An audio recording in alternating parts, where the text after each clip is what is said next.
దువ్వాడ సతీమణి దువ్వాడ వాణి 6 రోజులుగా ఇక్కడ దువ్వాడ నివాసం వద్ద తన నిరసన వ్యక్తం చేస్తున్నారు. తమకు అన్యాయం చేస్తున్నారు. ఇవి ఏదైతే ఈ ప్రస్తుతం ఉన్న బిల్డింగ్ లో వేరే వ్యక్తితో దువ్వాడ ఉంటున్నారు అంటూ కూడా ఆమె ఆరోపణ చేస్తూ తమ పిల్లలకు న్యాయం చేయాలని చెప్పేసి ఆమె కోరుతున్న పరిస్థితి. మేడం 6 రోజులు గడుస్తుంది. సమస్యకు పరిష్కారం దిశగా ఏమైనా అడుగులు వేస్తున్నారా?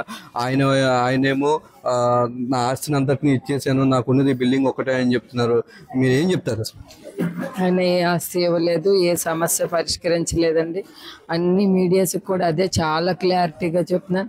ఒక్క పర్లాకింటి ఫ్యాక్టరీనే రాశారండి, దాని మీద కూడా GST 40 లక్షలు కట్టాలి, అది కూడా క్లియర్ చేయలేదు. అన్ని ఫాల్స్గా చెప్తున్నారు అంతే. ఆయనకుండి 3 అసెట్స్ అండి.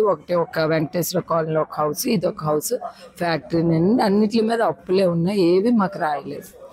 అయితే 30 ఏళ్ళ వైవాహిక జీవితంలో తీవ్ర ఇబ్బందులు పడ్డాము, అనేక సార్లు తనపై హత్యా ప్రయత్నం కూడా జరిగింది, కేవలం పవర్ పాలిటిక్స్ విధంగానే జరుగుతుందో అంటూ కూడా ఆయన ఆరోపిస్తున్న పరిస్థితి. మీరు ఏమంటారు?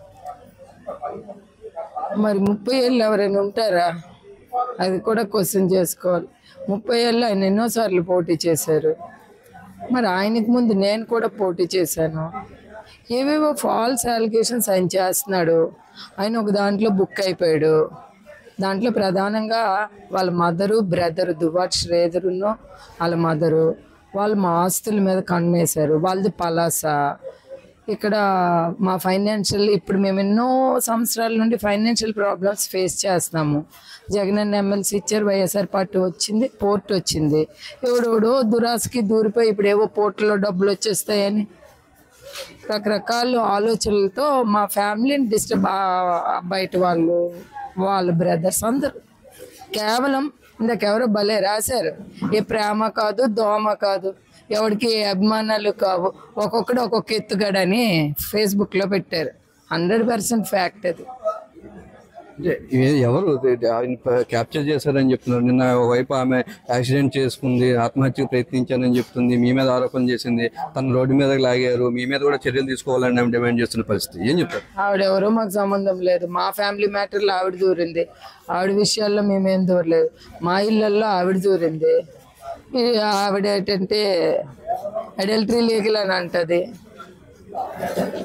మళ్ళీ అడల్టరీ లీగల్ తాలూకా మీనింగ్ కూడా అందరూ చెప్తున్నారు. నా నోట్తో చెప్పడం నాకు ఇష్టం లేదు. ఈ హౌస్ని వాళ్ళ తమ్ముడు, అతడు, రకరకాల కుర్రోలు అందరూ ఈ హౌస్ని మిస్యూజ్ చేస్తున్నారు. అది ఈ సైట్ ఇవన్నీ నా ఓన్ అమౌంట్స్తోనే వాళ్ళు ఇచ్చేశారు, హౌస్ కన్స్ట్రక్షన్ చేశారు.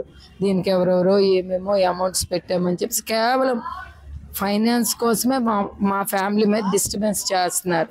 అయితే తన యావదాస్తుని అంతటిని కూడా ఇచ్చేస్తాను, కానీ ఒక్క బిల్డింగ్ అయితే తనకు ఉన్నది ఒకటే, ఇది లేకపోతే రోడ్డును పడతాను అంటూ కూడా ఆయన చెప్తున్న పరిస్థితి. దీని మీద ఏమంటారు? ఆయనకి ఏం ఆస్తులు లేవండి.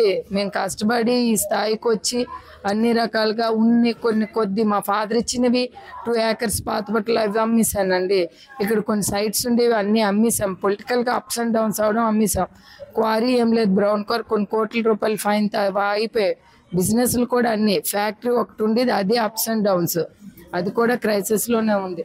మొన్న అది రాయించారు, అదంతా డిస్మాంటిల్ చేసి క్లియర్ చేయించాను. అది కూడా అన్కండిషనల్ ఏం లేదు మాకు. అయితే మరోవైపు మాధురితో టెక్కల్లో ఉంటే ఇబ్బంది, పలాస వెళ్ళిపోండి అంటున్నారు. అయితే పలాస వెళ్ళిపోతే సమస్య తీరిపోతుందా, ఇబ్బంది ఉండదా అని చెప్పేసి ఆయన డిమాండ్ చేస్తున్న పరిస్థితి. దీన్ని ఏ విధంగా చూడవచ్చు? అంటే ఫస్ట్ ఆఫ్ ఆల్ మేము అసెట్స్ మా పేరుని రాసి ఆల్ అసెట్స్ రాసేస్తాను, నేను నా యావదాస్తి రాసేస్తానంటే ఆయనకుందా ఒక ఇల్లు, ఫ్యాక్టరీ ఆల్రెడీ దాని మీద అప్పు ఉంది, ఇంటి మీద కూడా అప్పు ఉంది, చెప్పడమే కానీ రాసింది లేదు. ఈ ఇల్లు కూడా నా డబ్బులతోనే 5.5 acres పలాసలో మా డబ్బులతోనే కొన్నారు. అది కాదని అతను మనసు చెయ్యేసి, గుండె మీద చెయ్యేసి నేను ఆవిడ డబ్బులు యూజ్ చేయలేదని చెప్పమని నేను వదిలేస్తాను. అది కూడా నేను చెప్తాను, నా అమౌంట్ యూజ్ చేయలేదు ఈ సైట్ కొనడానికి అని చెప్పమని అండి, నేను ఇక్కడే వదిలేస్తాను. మా అబద్ధాలు ఆడిస్తే నేను చెప్పలేను. దేవుడు ఉన్నాడు, భగవంతుడి మీద ఉన్నాడు. ఆ భగవంతుడికి నిజంగా నీకు దేవుడు అనేది మనసులో ఇది ఉంటే చూడు, నిజాయితీగా మాట్లాడాలి. ఆ పలాస ఎందుకు అది కూడా మేము అడగడం లేదే. ఈ హాస్టల్ మా పేరు రాయు అని అడగడం లేదు. ఈ ఇంట్లో ఇదొక తప్పుడు దీని కింద యూజ్ చేస్తున్నారు ఈ హౌస్ని. దానివల్ల ఇది నా ఓన్ కాన్స్టిట్యున్సీ, నా ఫాదరు, నా గ్రాండ్ ఫాదర్స్, నేను ఇక్కడ అట్లాంటిది ఉంటే ఖచ్చితంగా రాఘరావు గారి ఫ్యామిలీ అంటారు, కానీ వాళ్ళ ఫాదర్ పేరు రాదు, వాళ్ళ ఫాదర్ పేరు, వాళ్ళ మదర్ పేరు, వాళ్ళ బ్రదర్స్ పేరు వచ్చింది పలాస. సో వాళ్ళకి ఆడపిల్లలు ఉన్నారు ఇక్కడ, అక్కడికి వెళ్ళు. ఎంతవరకు వాళ్ళ కుటుంబం ఎట్లాంటి తప్పుడు పనులు ఆ ఊరిలో చేస్తే ఎంతవరకు ఊరుకుంటారు? సో అక్కడికి వెళ్ళు అని నేను అంటున్నాను. నీ ఒక్కదాన్నే హర్ట్ అవ్వకూడదు కదా, అందరూ హర్ట్ అవ్వాలి. అప్పుడు తెలుస్తుంది బాధ, నేను పడుతున్న బాధ వాళ్ళకి తెలియాలంటే అక్కడ వెళ్ళమని అన్నాను.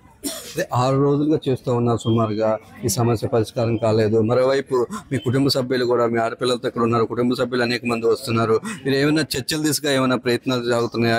5 డిమాండ్లు పెట్టామంటున్నారు, ఏం చెప్తారు? వాళ్ళు మా కజిన్స్ అందరూ వచ్చారండి. ఏంటి పాప ఇట్లాంటిది ఎప్పుడు కని విని, వీళ్ళ ఫ్యామిలీ సంగతి అందరికీ మా రిలేటివ్స్కి తెలుసు. ఈరోజు నా దగ్గరికి ఇంతగా వచ్చి మాట్లాడుతున్నారంటే నేను ఒక రాంగ్ వెర్షన్లో ఉండే వ్యక్తిని. మా ఫ్యామిలీ అయితే ఎవరు మాతో రారు, అందరూ వచ్చారు. వాళ్ళ ఫాదర్ నుండి ఒక్కరు వచ్చారు చెప్పమనండి. వాళ్ళ డాడీకి 3 అన్నదమ్ములు ఒక్కరు వచ్చారా? ఒక్క వ్యక్తి శ్రీని గారికి తరపున వస్తే నేను సంతోషిస్తాను. వాళ్ళ కుటుంబం అది, కుటుంబ నేపథ్యం అది, వాళ్ళ సిస్టమ్స్ అది. వాళ్ళ సొంత చిన్నాన్నలతో పడదు, సొంత కుటుంబ సభ్యులతో పడదు. ఆఖరికి ఫ్యామిలీ విత్ ఇన్ ఫ్యామిలీలో కూడా వాళ్ళ అమ్మగారు ఎవరికి పడినెవరు. సో వాళ్ళ నాన్నకు 3 అన్నదమ్ములు ఉన్నారు, ఆ 3 అన్నదమ్ములకు పిల్లలు ఉన్నారు, వాళ్ళ అక్క ఒక్కరు. ఏంటిది? ఆయన ఉన్న స్థితిలో ఉండి ఎవరికి హెల్ప్ చేయలేదు. ఆయన సొంత కుటుంబ సభ్యులకు కూడా ఒక చిన్న జాబ్ కూడా వేయించలేదు. అందరూ మంచి పొజిషన్స్లోనే, ఎవరికాలు మంచి పొజిషన్స్ అంటే ఒకరు రైల్వే ఎంప్లాయీస్, ఒకరు గవర్నమెంట్లో ఏవో సర్వేరు, ఇట్లా మంచి గౌరవ స్థానం. ఒక్కరు వచ్చారా? ఏంటిలో జరుగుతుందని వాళ్ళు పలాసే కదా ఒక్క చుట్టం. ఇదంతా నా రిలేషన్స్ ఎందుకు వచ్చారు? ఇవన్నీ కుటుంబం పద్ధతి పాడు అనేది కూడా వాళ్ళు ఎలాగున్నారు అనేది కూడా మనం గమనించుకోవాలి. అయితే మీ కుటుంబ సభ్యులు ఇప్పటికే 5 డిమాండ్లు పెట్టారు, ఏంటి మేడం ఆ డిమాండ్స్, ఏం చెప్తారు? వాళ్ళు ఏవో పెట్టారండి 5 డిమాండ్లు. వాళ్ళు పాప మేము ఇలా చెప్తే నువ్వు దానికి ఒబే అవ్వు అన్నారు, నాకు చెప్పారు. నేను చెప్పాను మా సిస్టర్స్కి, మా బావగారులకి, మీరు వెళ్తున్నారు కానీ వాళ్ళు ఏం వినే పొజిషన్ లేదు, వినే పొజిషన్ ఉంటే ఈ స్థితికి రాదు అంటే పోనీ మా ప్రయత్నం మేము చేస్తామంటే వెళ్ళండి అని ఏమన్నారో కూడా నాకు తెలియదు. వాళ్ళు బయటకు వచ్చినట్టు కూడా ఉన్నారు, నాకు తెలియదు. అయితే ఏదైతే తమ కుటుంబ సభ్యులు ఇప్పటికే సర్ది చెప్పే ప్రయత్నం చేస్తున్నారు, ఒక 5 డిమాండ్లు అయితే తన దగ్గర నుంచి తీసుకెళ్లిన పరిస్థితి, దీనికి సర్ది చెప్పే అవకాశం ఉంటుందా లేదా అన్న విషయం అయితే ఇంకా తెలియదు. అయితే అయినప్పటికీ కూడా తను ఇల్లీగల్ యాక్టివిటీ పాల్పడుతున్నారు, అక్రమంగా ఉంటున్నారని మేము ప్రత్యేకంగా ఆరోపణ చేస్తున్నాం. అదే తల్లిదండ్రుల దగ్గర పలాస అయితే అలా చేయలేరు కదా, వాళ్ళకి కుటుంబం ఉంటుంది కదా అని చెప్పేసి అయితే ఆమె ఆరోపిస్తున్న పరిస్థితి అయితే కనిపిస్తుంది. కెమెరామెన్ సూర్యతో పాటు టీవీ శ్రీకాకుళం జిల్లా.